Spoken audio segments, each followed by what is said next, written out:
뒤돌아보지 마세요. 30년간 매달 첫째 주 월요일마다 은행을 찾던 은퇴교사 선우에게 창구 직원이 건넨 충격적인 쪽지. 평범했던 일상에 드리워진 그림자 뒤에는 가족을 둘러싼 거대한 음모가 숨어 있었습니다. 과연 선우를 위험에 빠뜨린 진짜 범인은 누구일까요? 오늘도 여러분과 함께할 이 이야기가 마음에 드신다면 좋아요와 구독 버튼을 눌러주시고 여러분의 생각을 댓글로 들려주세요. 월요일 오전 10시 시내 중심가에 자리한 한국은행 지점 앞에 한 노인이 서 있었습니다. 박선우는 여느 때와 다름없이 정갈한 차림으로 은행 문을 바라보고 있었습니다.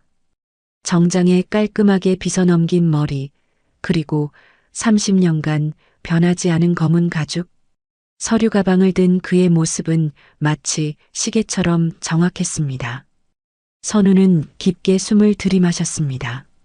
38년간 아이들을 가르치며 쌓은 습관처럼 매달 첫째 주 월요일이면 어김없이 이곳을 찾았습니다. 은퇴한 지 2년이 지났지만 이 루틴만은 포기할 수 없었습니다.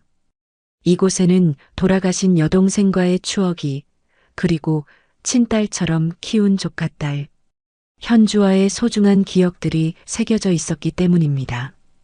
은행 로비에 들어서자 익숙한 풍경이 그를 맞이했습니다. 번호표를 뽑는 고객들의 발걸음 소리, 창구에서 들려오는 직원들의 정중한 목소리, 그리고 전자음으로 호출되는 번호들까지 모든 것이 평상시와 같았습니다. 하지만 선우가 3번 창구 쪽으로 시선을 돌렸을 때 그의 발걸음이 순간 멈췄습니다. 창구에 앉아있던 정은아의 얼굴이 하얗게 질려 있었습니다. 평소 밝고 친근한 미소로 고객들을 맞이하던 그녀의 표정에는 말할 수 없는 긴장감이 서려 있었습니다. 은하의 손이 미세하게 떨리고 있다는 것을 선우는 놓치지 않았습니다. 저 아이가 왜 저렇게 해? 선우가 중얼거리며 번호표를 뽑는 순간 은하와 눈이 마주쳤습니다. 그녀의 눈빛에는 간절함과 함께 무언가 경고하려는 기색이 역력했습니다. 선우는 본능적으로 주변을 둘러보려 했지만 은하가 작게 고개를 젓는 것을 보고 참았습니다. 대기 의자에 앉아 자신의 번호가 불리기를 기다리는 동안 선우는 계속해서 은하의 이상한 행동이 신경 쓰였습니다. 그녀는 업무를 처리하면서도 수시로 선우 쪽을 바라보며 무언가 신호를 보내려 하고 있었습니다. 47번 고객님, 3번 창구로 와주세요. 드디어 자신의 번호가 불렸습니다. 선우는 평소와 같이 차분하게 창구로 향했습니다. 하지만 은하에게 가까워질수록 그녀의 긴장감이 더욱 뚜렷하게 느껴졌습니다. 안녕하세요, 선생님. 은하의 목소리에는 평소와 달리 미세한 떨림이 섞여 있었습니다. 그녀는 선우가 건넨 통장을 받으면서 슬쩍 작은 쪽지를 함께 밀어주었습니다. 선우는 자연스럽게 쪽지를 펼쳐보았습니다. 그 순간 그의 얼굴이 굳어졌습니다. 쪽지에는 또박또박한 글씨로 이렇게 적혀 있었습니다. 뒤돌아보지 마세요. 경찰 부를게요. 조심하세요. 선우의 심장이 빠르게 뛰기 시작했습니다. 무슨 일인지 알 수 없었지만 은하의 진심 어린 경고에는 분명 이유가 있을 것이었습니다. 그는 최대한 평정심을 유지하며 은하에게 작게 고개를 끄덕였습니다. 평범했던 월요일 오전이 순식간에 긴장감 넘치는 순간으로 바뀌었습니다. 선우는 자신도 모르게 등 뒤에서 느껴지는 시선을 의식하게 되었습니다. 과연 무슨 일이 벌어지고 있는 것일까요? 30년간 지켜온 평화로운 루틴에 균열이 생기기 시작했습니다. 선우는 은하의 경고를 마음에 새기며 최대한 자연스럽게 행동하려 애썼습니다. 하지만 등 뒤에서 느껴지는 시선은 점점 더 강렬해져만 갔습니다. 그는 평소 습관처럼 통장 정리를 하는 척하면서 창구 유리면에 비친 반사를 통해 뒤쪽을 살펴보기로 했습니다. 유리면에 희미하게 비친 로비의 모습을 자세히 들여다보던 선우의 눈이 순간 커졌습니다. 대기석 한 구석에 앉아 있는 익숙한 실루엣이 보였기 때문입니다. 검은 정장을 입고 가방을 무릎에 올려놓은 채 자신을 주시하고 있는 남자, 그것은 다름 아닌 조카 사위 민준이었습니다. 민준이가 왜 여기에? 선우의 마음이 복잡해졌습니다. 민준은 분명 현주와 함께 있어야 할 시간이었습니다. 평일 낮에 이곳에 나타난 것도 이상했지만 무엇보다 그가 자신을 몰래 지켜보고 있다는 사실이 불안감을 자아냈습니다. 선우의 기억 속에서 민준은 언제나 다정하고 예의 바른 사위였습니다. 처음 현주가 그를 소개했을 때부터 민준은 선우에게 극진한 예의를 보였습니다. 명절마다 빠짐없이 안부를 묻고 선우의 건강을 챙기며 때로는 좋은 보양식까지 가져다 주곤 했습니다. 삼촌, 몸 건강히 지내시죠? 요즘 날씨가 쌀쌀하니까 감기 조심하세요. 아니에요, 삼촌. 저희가 드려야죠. 현주가 항상 삼촌 덕분에 잘할 수 있었다고 하더라고요. 따뜻했던 민준의 말들이 선우의 머릿속을 스쳐 지나갔습니다.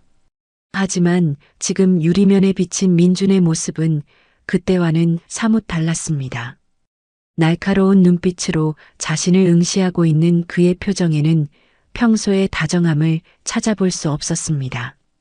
선생님, 전산 확인하는데 조금 시간이 걸릴 것 같습니다. 은하의 목소리가 선우의 생각을 끊었습니다.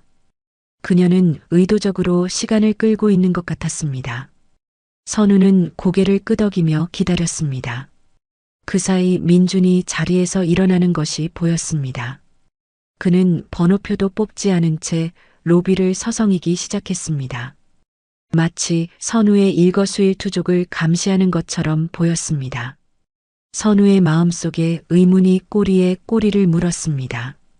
민준이 왜 이곳에 있는지, 왜 자신을 몰래 지켜보고 있는지, 그리고 무엇보다 은하가 왜 경찰을 부르겠다고 했는지 도무지 이해할 수 없었습니다.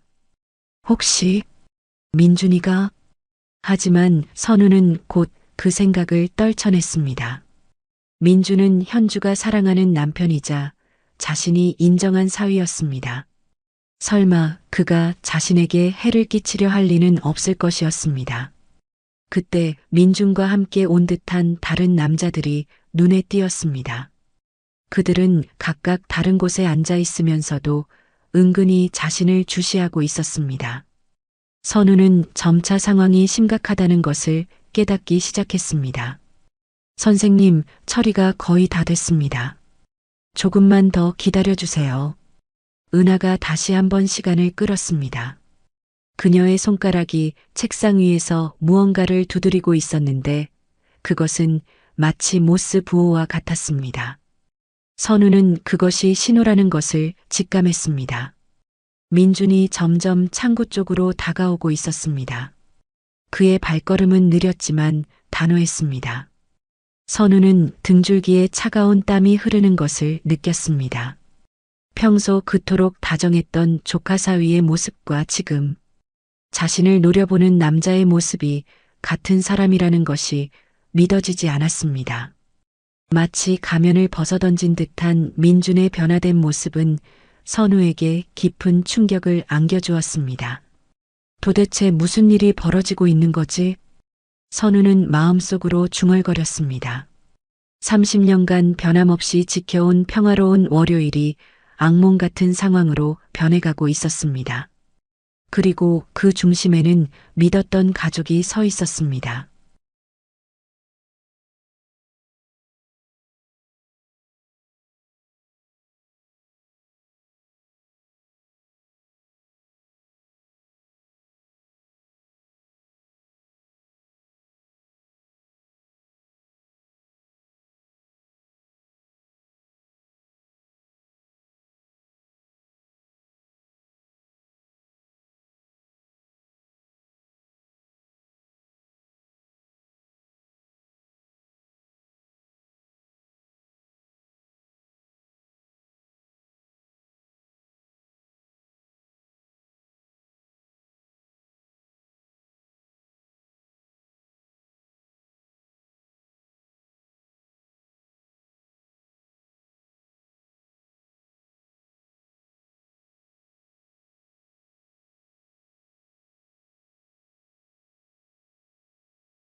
30년 전, 그러니까 1995년 3월의 어느 월요일이었습니다.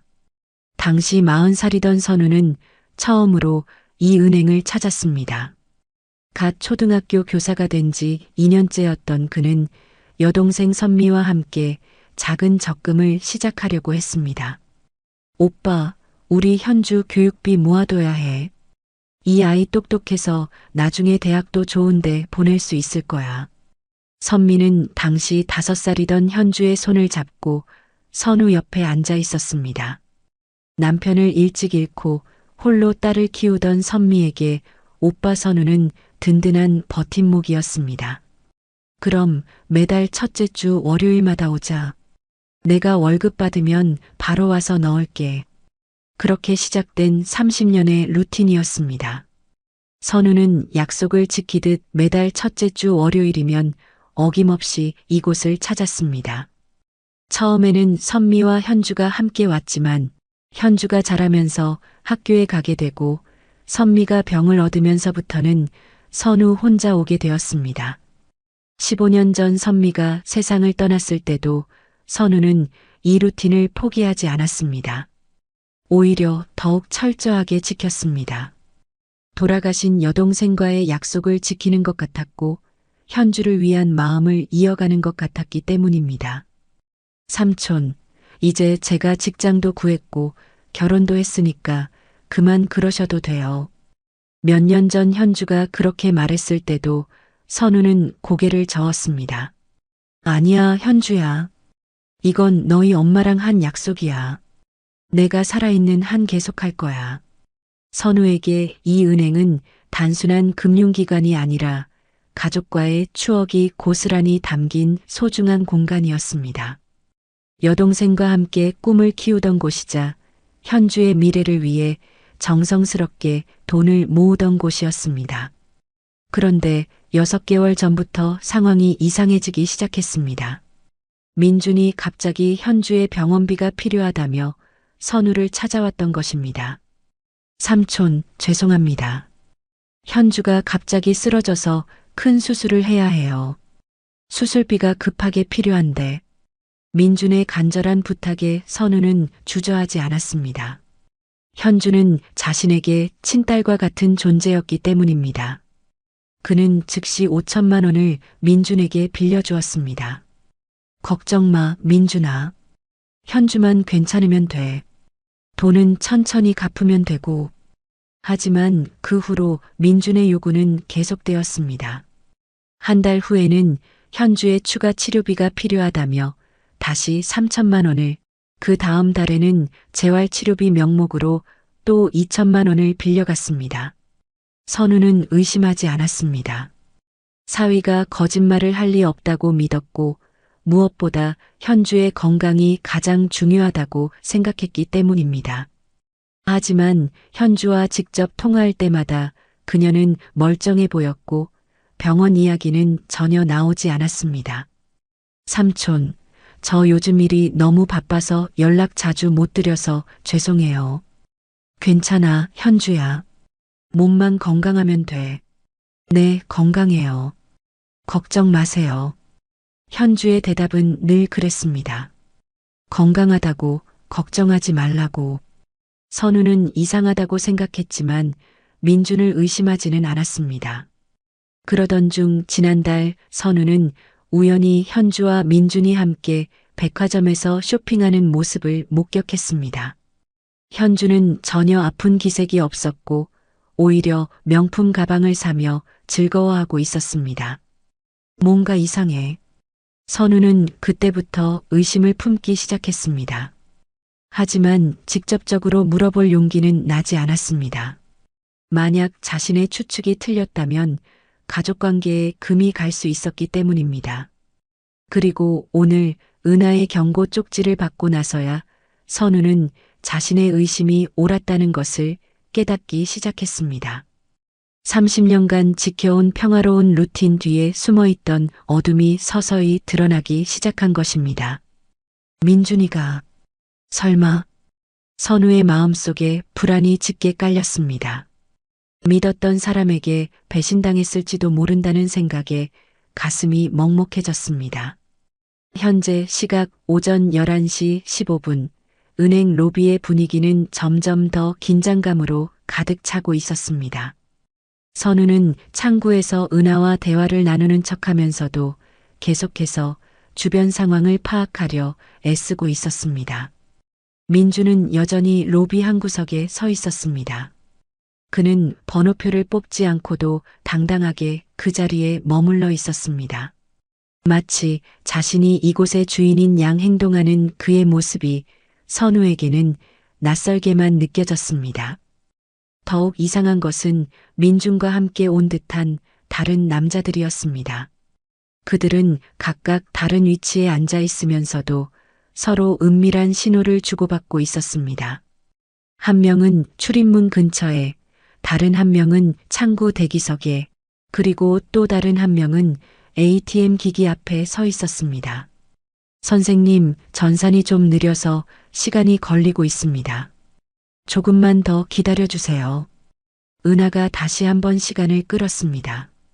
그녀의 목소리는 평정을 유지하려 애쓰고 있었지만 미세한 떨림을 감출 수는 없었습니다. 선우는 그녀가 무언가 계획을 실행하고 있다는 것을 직감했습니다. 괜찮습니다. 천천히 해주세요. 선우도 최대한 차분하게 대답했습니다. 하지만 그의 등 뒤로 다가오는 발걸음 소리가 점점 더 선명해지고 있었습니다. 민준이 서서히 창구 쪽으로 접근하고 있는 것이었습니다. 은행 로비에는 다른 일반 고객들도 있었습니다. 업무를 보러 온 직장인들, 연금을 받으러 온 어르신들, 그리고 아이와 함께 온 젊은 어머니까지. 평범한 일상의 모습들이었지만 선우의 눈에는 모든 것이 다르게 보였습니다. 혹시 저 사람들도 위험에 빠지는 건 아닐까? 선우는 무고한 시민들이 자신 때문에 피해를 입을까봐 걱정되었습니다. 그는 최대한 조용히 그리고 신중하게 행동해야 한다고 다짐했습니다. 민준이 마침내 창구에서 불과 3미터 떨어진 곳까지 다가왔습니다. 그는 여전히 선우의 뒷모습을 응시하고 있었습니다. 선우는 창구 유리면의 반사를 통해 민준의 표정을 관찰할 수 있었는데 그의 얼굴에는 냉혹한 결의가 서려 있었습니다. 삼촌. 드디어 민준이 입을 열었습니다. 그의 목소리는 평소보다 낮고 차갑게 들렸습니다. 선우는 천천히 고개를 돌려 민준을 바라보았습니다. 민준아, 여기 웬일이니? 선우는 최대한 자연스럽게 연기했습니다. 하지만 그의 목소리에도 미세한 긴장감이 배어 있었습니다. 할 말이 있어서 왔습니다. 민준의 대답은 평소와 달랐습니다. 늘 예의 바르게 높임말을 하던 그가 반말을 섞어 쓰기 시작한 것입니다. 이것만으로도 선우는 상황이 심각하다는 것을 알 수 있었습니다. 은하는 두 사람의 대화를 지켜보면서 책상 아래에서 조용히 경보 버튼을 찾고 있었습니다. 그녀의 손가락이 버튼에 닿는 순간 민준이 갑자기 선우에게 한 걸음 더 다가섰습니다. 삼촌, 우리 따로 얘기할까요? 여기서 하기엔 좀 그런 이야기니까. 민준의 제안에는 협박의 뉘앙스가 섞여 있었습니다. 선우는 본능적으로 거부하고 싶었지만 다른 고객들의 안전을 생각해서 고민하게 되었습니다. 여기서 해도 될 것 같은데 무슨 이야기인지 궁금하네. 선우가 완강히 거부하자 민준의 표정이 순간 일그러졌습니다. 그동안 숨겨왔던 본성이 드러나기 시작한 것입니다. 바로 그때 은행 입구 쪽에서 소란이 일었습니다. 몇 명의 남자들이 들어오면서 민준에게 무언가 신호를 보내고 있었습니다. 상황이 더욱 복잡해지고 있었습니다. 선우는 이제 자신이 완전히 포위되었다는 것을 깨달았습니다. 앞에는 민준이, 뒤와 옆에는 그의 일당들이 자신을 에워싸고 있었습니다. 하지만 그는 포기하지 않았습니다. 38년간 교사로 살아오면서 겪었던 수많은 어려운 상황들이 그에게 침착함을 주었습니다. 은하 씨, 업무 처리는 다 끝났나요? 선우가 창구 직원에게 물었습니다. 은하는 선우의 의도를 파악하고 고개를 끄덕였습니다.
민주는 더 이상 기다릴 수 없다는 듯이 선우에게 바짝 다가섰습니다. 그의 눈빛에는 절박함과 함께 위험한 기운이 감돌고 있었습니다. 삼촌, 현주 수술이 급해졌어요. 지금 당장 1억이 필요합니다. 민준의 목소리가 한층 더 낮아졌습니다. 주변 고객들이 듣지 못하게 하면서도 선우에게는 충분히 위협적으로 들리게 하는 절묘한 톤이었습니다. 1억? 민준아, 그게 무슨... 선우가 당황하며 말을 시작하려던 순간 민준이 그의 말을 가로막았습니다. 삼촌이 30년 동안 모아둔 돈 다 알고 있어요. 현주 엄마 때부터 시작해서 지금까지 꼬박꼬박 넣어온 거 말이에요. 민준의 말에 선우의 얼굴이 굳어졌습니다. 민준이 자신의 금융 정보를 어떻게 알고 있는지 의문이었습니다. 더욱이 그가 돌아가신 여동생 선미를 거론하는 것이 불쾌했습니다. 현주가 정말 아픈 거야? 내가 직접 병원에서 확인하고 싶어. 선우가 조심스럽게 물었습니다. 하지만 민준의 반응은 예상과 달랐습니다. 그는 비웃는 듯한 표정을 지으며 고개를 저었습니다. 삼촌, 지금 그런 게 중요한가요? 현주가 죽을 수도 있는 상황인데. 그렇다면 현주와 직접 통화를 해보자. 지금 당장. 선우가 단호하게 말했습니다. 그러자 민준의 얼굴에 잠시 당황한 기색이 스쳐 지나갔습니다. 아, 현주는 지금 수술실에 있어서 통화가 안 돼요. 삼촌, 시간이 없어요. 지금 당장 돈을 인출해 주세요. 민준의 목소리에 다급함이 섞여 들어갔습니다. 하지만 선우는 흔들리지 않았습니다. 38년간 교사로 살아오면서 수많은 거짓말을 구분해낸 경험이 있었기 때문입니다. 안 돼. 현주 상태를 직접 확인하기 전에는 돈을 줄 수 없어. 선우의 거절에 민준의 가면이 완전히 벗겨지기 시작했습니다. 그동안 숨겨왔던 본성이 드러나기 시작한 것입니다. 삼촌, 후회하실 거예요. 민준이 선우의 어깨에 손을 올렸습니다. 겉으로는 다정한 제스처처럼 보였지만 실제로는 위협적인 압박이었습니다. 뭘 후회한다는 거야? 현주한테 삼촌이 자기 수술비를 안 준다고 하면 어떨까요? 그동안 삼촌이 자기를 얼마나 사랑한다고 했는데. 민준이 현주를 이용해 선우를 협박하기 시작했습니다. 선우의 가장 약한 부분을 정확히 겨냥한 것이었습니다. 너, 현주를 이용하고 있는 거야? 선우의 목소리에 분노가 섞여 들어갔습니다. 민준이 현주를 도구로 사용하고 있다는 생각에 참을 수 없는 분노가 치밀어 올랐습니다. 이용이 아니라 사랑이죠. 현주를 위해서 하는 일이에요. 민준의 거짓말은 점점 더 뻔뻔해졌습니다. 그는 주변을 둘러보며 자신의 일당들에게 신호를 보냈습니다. 바로 그때였습니다. 창구에서 은하의 목소리가 또렷하게 울려 퍼졌습니다. 선생님, 처리가 완료되었습니다. 그 순간 은행 로비에 있던 모든 사람들의 시선이 창구 쪽으로 집중되었습니다. 은하는 의도적으로 큰 목소리를 낸 것이었습니다. 감사합니다. 선우도 즉시 상황을 파악하고 큰 소리로 대답했습니다. 그리고는 민준을 향해 돌아서며 말했습니다. 민준아, 일단 현주 병원부터 가보자. 그리고 나서 이야기하자. 아니에요. 지금 당장 돈이 필요하다고요. 민준이 다급하게 선우의 팔을 잡았습니다. 하지만 그 순간 은행 입구에서 사이렌 소리가 들려왔습니다. 은하가 미리 신고한 경찰들이 도착한 것이었습니다. 민준과 그의 일당들의 얼굴이 순간 하얗게 질렸습니다. 경찰이다. 일당 중 한 명이 소리쳤습니다. 로비는 순식간에 아수라장이 되었습니다. 하지만 선우는 그 혼란 속에서도 침착함을 잃지 않았습니다. 30년 동안 지켜온 평화로운 루틴이 이렇게 극적으로 끝날 줄은 상상도 못했습니다. 경찰서 조사실은 차가운 형광등 불빛 아래 무거운 침묵이 흘렀습니다. 선우는 플라스틱 의자에 앉아 지난 몇 시간 동안의 일들을 정리하려 애쓰고 있었습니다. 은행에서의 소동, 민준의 체포, 그리고 지금 이 순간까지 모든 것이 꿈만 같았습니다. 박선우 선생님, 진술 정리가 끝났습니다. 담당 형사가 서류를 정리하며 선우에게 말했습니다. 그는 40대 중반으로 보이는 중년 남성으로 침착하면서도 따뜻한 인상을 주었습니다.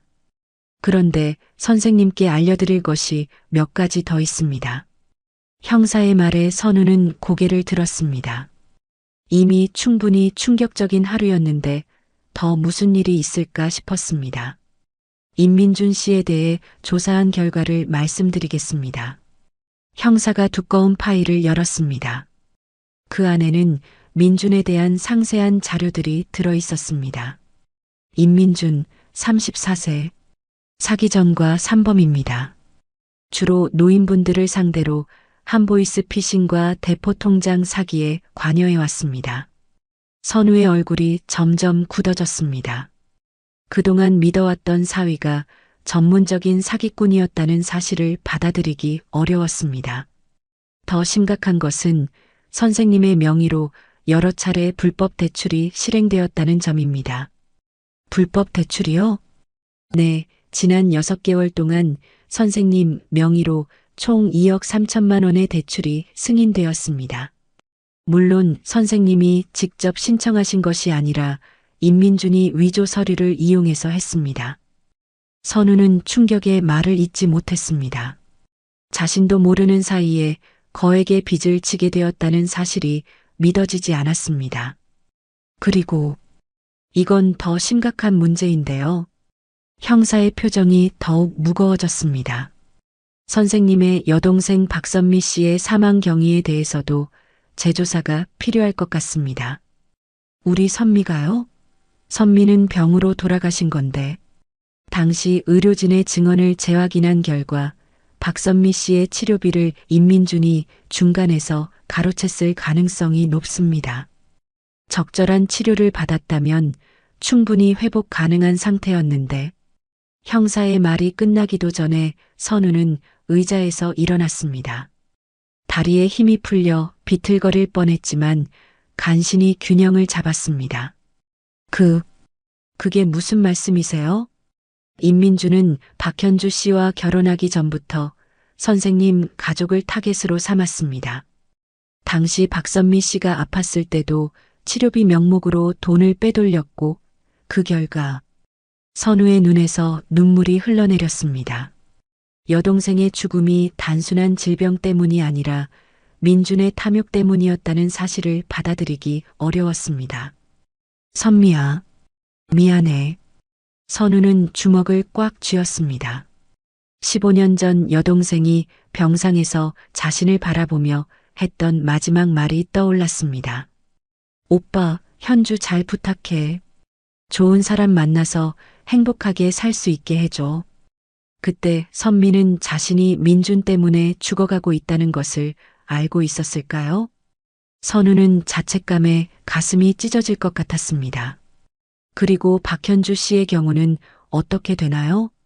선우가 간신히 목소리를 낸 채 물었습니다. 박현주 씨는 남편의 범죄 사실을 전혀 몰랐던 것으로 보입니다. 오히려 임민준이 선생님을 나쁜 사람으로 만들기 위해 거짓말을 해왔던 것 같습니다. 현주에게 내가 삼촌이 자기를 싫어해서 돈을 안 준다. 삼촌이 우리 결혼을 반대한다 등의 거짓말을 지속적으로 했습니다. 그래서 박현주 씨가 선생님을 오해하게 된 것입니다. 선우는 고개를 떨어뜨렸습니다. 현주가 최근 들어 자신에게 차가워졌던 이유를 이제야 알 것 같았습니다. 민준의 거짓말 때문에 삼촌과 조카 사이에 오해가 생긴 것이었습니다. 임민준의 최종 목표는 선생님의 전 재산을 빼앗는 것이었습니다. 오늘 은행에서 벌어진 일도 그 계획의 일환이었고요. 형사는 파일을 덮으며 말했습니다. 다행히 정은아 씨의 기지로 큰 피해는 막을 수 있었습니다. 정은아 씨가 6개월 전부터 선생님 계좌의 이상 징후를 발견하고 지켜봐 왔거든요. 선우는 은하에 대한 고마움이 밀려왔습니다.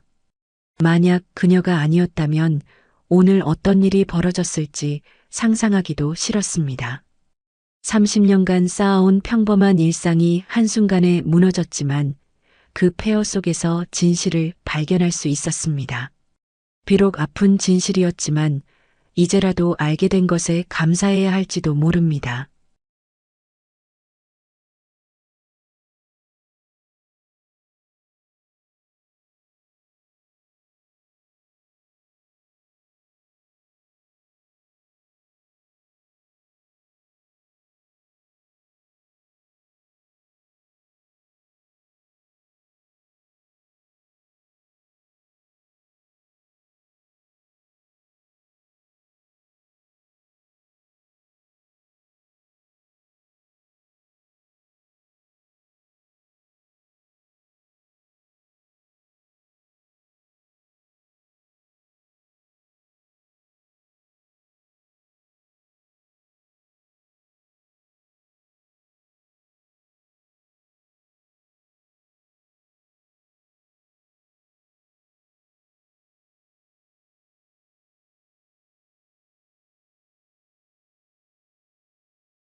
사흘 후 선우는 은행을 다시 찾았습니다.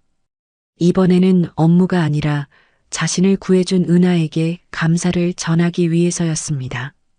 로비에 들어서니 며칠 전에 아수라장이 거짓말처럼 평온했습니다. 선생님, 어서 오세요. 은하가 선우를 보자마자 환한 미소를 지었습니다.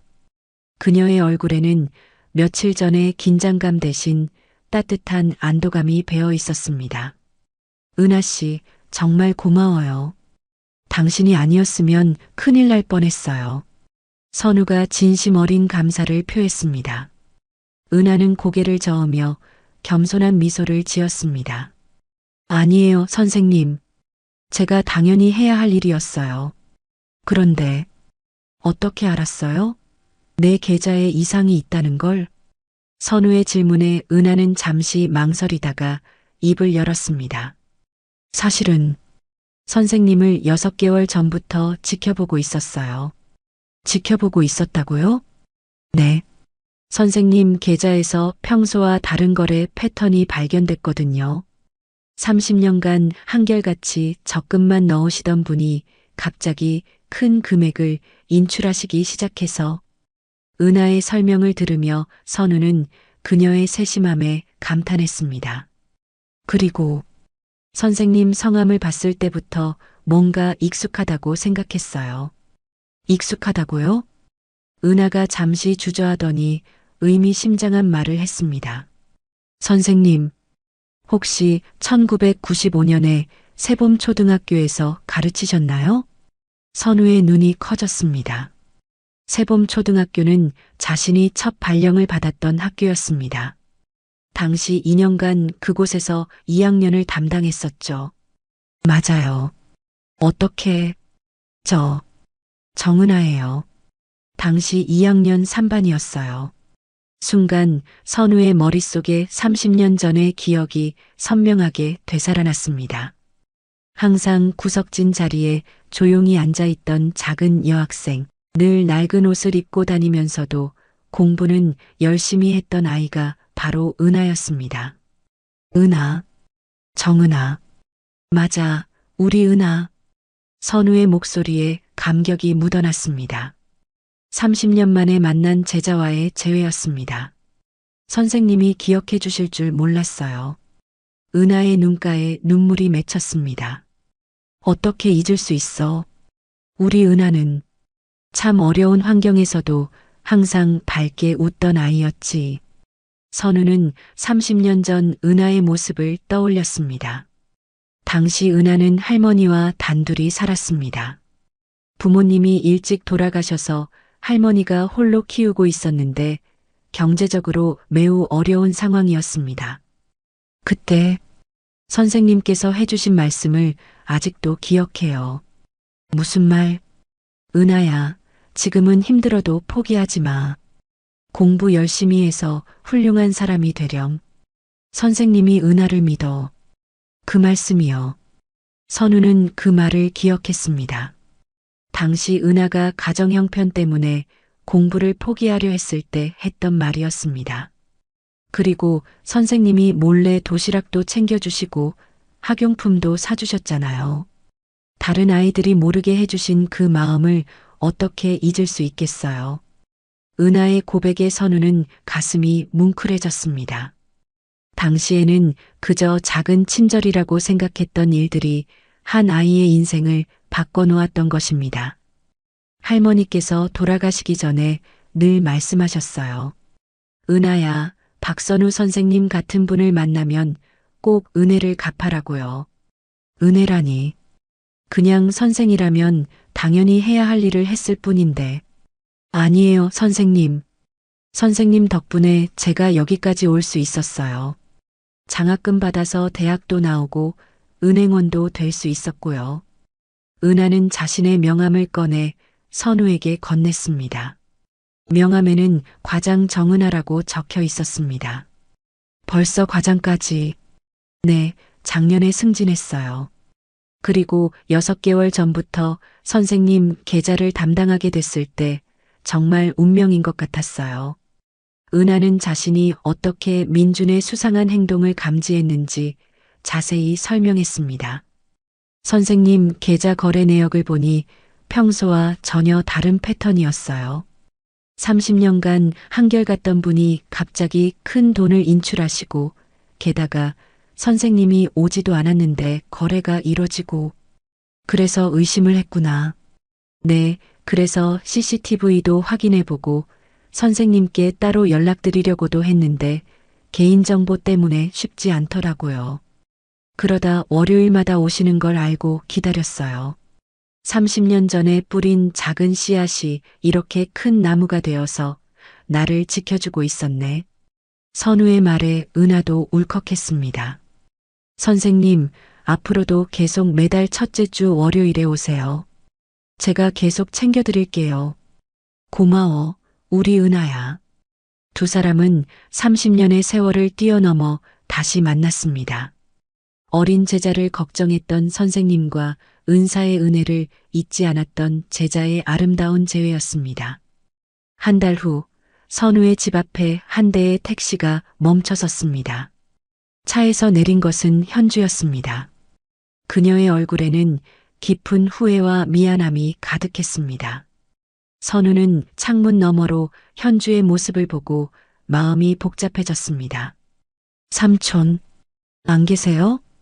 현주가 조심스럽게 문을 두드렸습니다.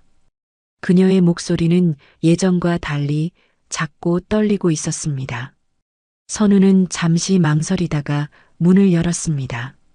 현주는 선우를 보자마자 눈물을 터뜨렸습니다. 삼촌, 정말 죄송해요. 현주가 선우 앞에 무릎을 꿇었습니다. 선우는 깜짝 놀라며 현주를 부축했습니다. 현주야, 일어나. 무릎 꿇을 일이 뭐 있어? 아니에요, 삼촌. 제가 정말 못됐어요. 현주는 흐느끼며 자신의 잘못을 토로했습니다.